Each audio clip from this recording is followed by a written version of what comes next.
My family thought it would be funny to leave me stranded in another state. Let's see if he can make it back. They laughed and drove away. I never came back. 15 years later, they found me. 107 missed calls. I'll never forget the day my family decided to teach me a lesson I'd never forget. There we were, cruising through the scenic byways, the Grand Canyon, our promised adventure. But as the sun dipped below the horizon, painting the sky in hues of betrayal, I found myself alone, my family's laughter echoing in the emptiness of the desert. They left me behind, thinking it was just a prank. But as I stood there, the weight of their absence heavier than the solitude, I realized this was no metayest. It was a test of survival, of resilience. And as I faced the vast, unforgiving landscape, I wondered if I would ever see them again, or if this was the beginning of a journey I was meant to walk alone. The hum of the engine and the soft crunch of gravel under the tires were the only sounds as we drove through the winding roads, the landscape unfolding like a painting. I, Jack, was sandwiched between my siblings, Mark and Emily, in the backseat of our family's old SUV. The air was thick with the scent of pine trees and the promise of adventure. "Jack, you ready to see the Grand Canyon?" Dad asked, his eyes twinkling, in the rearview mirror. I nodded, my excitement barely contained. I was the youngest, the family's perpetual punchline. But today, I felt like the hero of our little expedition. We stopped at a gas station, the kind that looks like it's been there since the dawn of time, with its faded signs and creaky pumps. Mom handed out sandwiches she'd made, the kind that always taste better on road trips. As we ate, I noticed the mischievous glances exchanged between my family. I thought nothing of it, too caught up in the thrill of the journey. Back on the road, the sun dipped lower, painting the sky in hues of orange and pink. We were approaching Moab, a name that sounded like an adventure in itself. "Let's stop here for the night," Dad suggested, his voice carrying that playful tone he gets when he's up to something. I didn't catch on. Why would I? This was supposed to be a family bonding trip, not a setup for the grandest prank they'd ever pulled on me. We pulled into a quaint motel, the kind with neon signs that buzz in the night. "Jack, you go grab the keys," Dad said, tossing me a $20 bill. We'll unload the next morning. The smell of bacon and eggs filled the air as we sat in a local diner. The clatter of dishes and the murmur of other patrons created a cozy atmosphere. After a hearty breakfast, Susan, my mom, suggested we split up for some sightseeing. "Jack, here's a map and some cash," she said, handing me a small wad of bills. "We'll meet back here at 3 p.m. She gave me a quick hug, her eyes twinkling with an excitement I couldn't quite place. With a sense of adventure, I set off to explore Arches National Park. The red rock formations were like nothing I'd ever seen, each arch a testament to time's relentless sculpting. Hours passed, and I was completely engrossed in the beauty of nature, the vastness of the park swallowing my sense of time. When I finally glanced at my watch, it was already 3:30 p.m. My heart skipped a beat. I rushed back to the diner, my feet pounding against the pavement.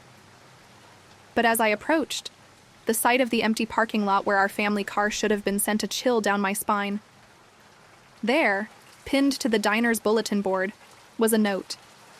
"Let's see if he can make it back. Love, Mom, Dad, Mark, and Emily." My stomach dropped. Panic set in as I realized I was truly alone. My phone, when I checked it, had no signal, and my wallet was light. I stood there, the reality of my situation sinking in. I tried to hitchhike, my thumb out, but no one stopped. The sun began to set, casting long shadows across the road. As the sun dipped below the horizon, painting the sky in shades of deep purple and orange, I found myself alone under the vast starlit sky of Moab. The betrayal by my family gnawed at me, their prank a stark reminder of how little they thought of me. I lay on the cold ground, my mind racing with thoughts of survival and the sting of their laughter echoing in my ears. The next morning, with the first light of dawn, I walked to a nearby gas station, my feet heavy with the weight of my situation. The station was small, with a single pump and a sign that read "Sarah's Place" in faded letters. Inside, I met Sarah, a woman with kind eyes and a gentle smile. She saw the desperation in my eyes, the kind that comes from being abandoned in a strange place. "Need some help, young man?" she asked, her voice warm like the morning sun. I explained my predicament, leaving out the part about the prank, too embarrassed to admit I'd been fooled so thoroughly. Sarah listened, her expression softening with each word. "Well, you look like you could use a break. How about a job, and you can stay in the back room until you get back on your feet?" Days turned into weeks, and I found myself adapting to life in Moab. Sarah taught me the basics of mechanics, and soon I was fixing cars, learning the rhythm of the town. The solitude of the desert began to seep into my bones, offering a strange comfort. I wrote letters to my family, pouring out my hurt and confusion, but they went unanswered, each silence fueling my resolve to never return to the life they'd left me behind from. Years passed, and I became known as Jack the Mechanic. I had built a life here, a small but loyal group of friends, a steady job, and a sense of belonging. I never felt at home. The sting of the prank had dulled, but it was always there, a reminder of why I was here, why I had chosen this path. One day, as I was tightening a bolt under a truck, the familiar rumble of an engine caught my ear. I slid out from under the truck, my heart skipped a beat. The car was unmistakably our family's old station wagon, now showing signs of age. Out stepped Mark, looking older and more serious. He approached me, his expression unreadable as I wiped, my hands on a rag. "Jack, we need to talk," Mark said, his voice heavy with regret. My heart pounded as memories flooded back. The last time I saw him, we were kids, laughing and planning pranks. Now, here he was, a grown man with the weight of years on his shoulders. Mark explained that after the prank, our parents had passed away in a car accident. The family had been searching for me ever since.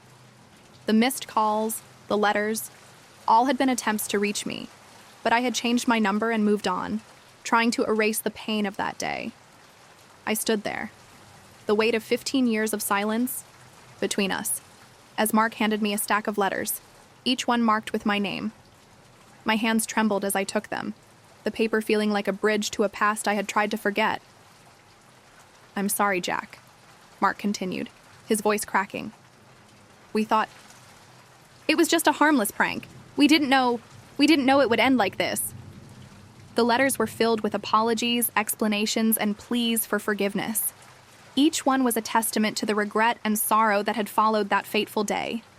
They had tried to find me, to make amends, but I had built walls, not just around Moab, but around my heart. As I flipped through the letters, one caught my eye. It was from Emily, my sister. Her words were raw, filled with the pain of loss and the longing for reconciliation.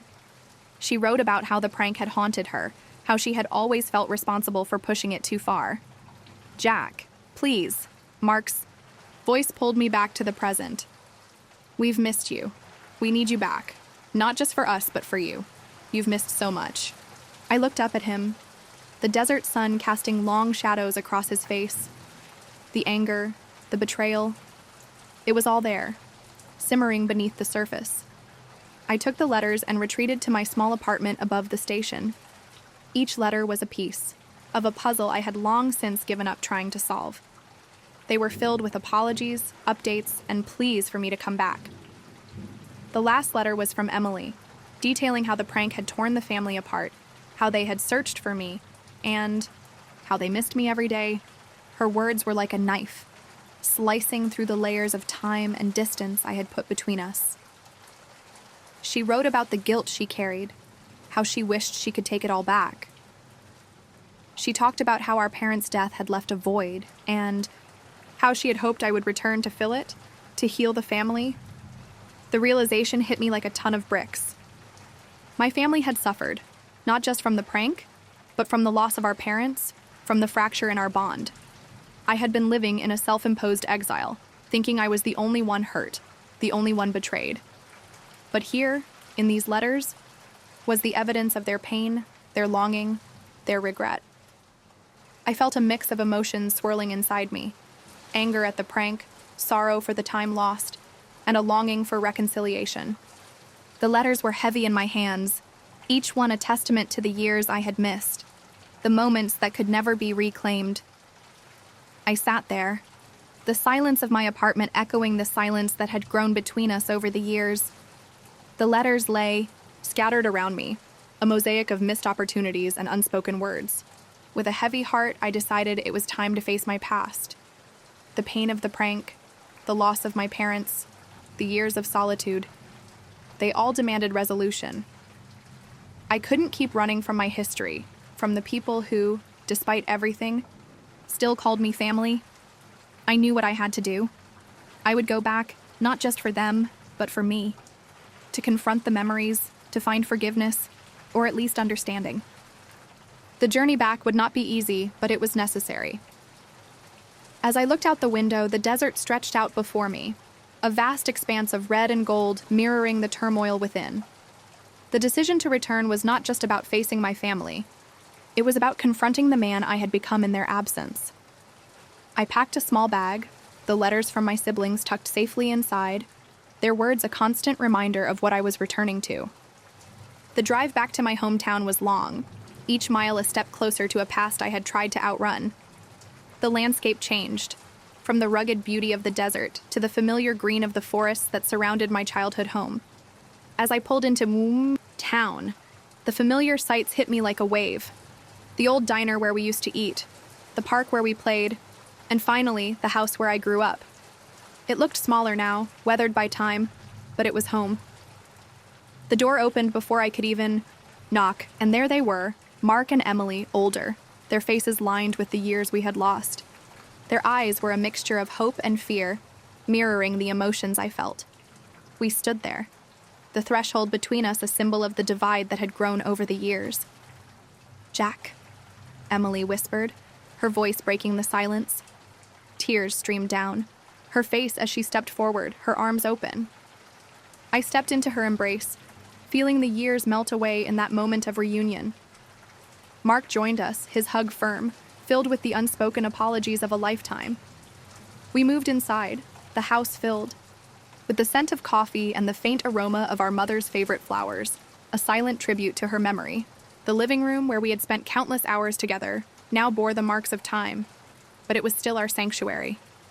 We sat, the air thick with words unsaid. Mark started, his voice low. "We've changed, Jack. The prank. It was a mistake, a terrible one. We've lived with the regret every day." Emily nodded, her eyes red from crying. "We lost Mom and Dad, and then we lost you. It was like losing everything all at once." I listened, each word a balm to the wounds I had carried. They spoke of don't forget to subscribe, like, and comment if you enjoyed this story. This will help us create more engaging stories for you.